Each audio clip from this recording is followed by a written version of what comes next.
Tax भरणाऱ्या सर्व नोकरदार वर्गासाठी सर्वात मोठी आणि आनंदाची बातमी आहे। बातमी काय आहे तर येत्या बजेटमध्ये मोदी सरकार करदात्यांना एक मोठं गिफ्ट देण्याची शक्यता आहे। 10 लाखांपर्यंत पगार असणाऱ्यांना कर हा भरावा लागणार नाहीये आणि ही माहिती विश्वसनीय सूत्रांनी दिली आहे। त्यामुळे लाखो करदात्यांना आणि शहरी मध्यम वर्गाला हा सर्वात मोठा दिलासा असेल। 10 लाख रुपये पगारापर्यंत टॅक्स मधून सूट मिळण्याची घोषणा येत्या बजेटमध्ये होऊ शकते।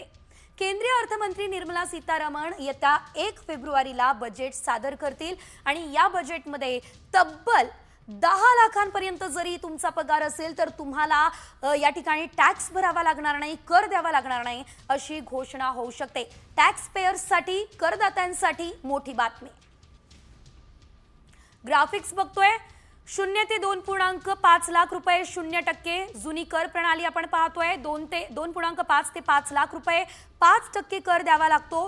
5 ते 10 लाख रुपये 20% कर भरावा लागतो, तर 10 लाख रुपयांवरही कर जातो।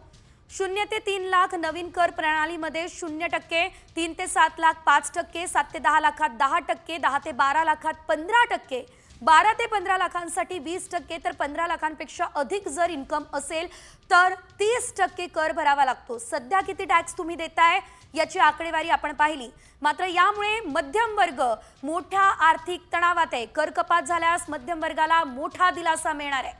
कर कपातीचा सर्वात जास्त लाभ हा नोकरदार वर्गाला होणार आहे। नोकरदारांच्या हातात अधिकचा पैसा सुद्धा येणार आहे। ग्राहक खर्च वाढून अंतिम अर्थव्यवस्थेला मंदीतून बाहेर पडण्यासही मदत होईल आणि त्यामुळे आता मोदी सरकार मोठा निर्णय घेण्याच्या तयारीत असल्याचं दिसतंय।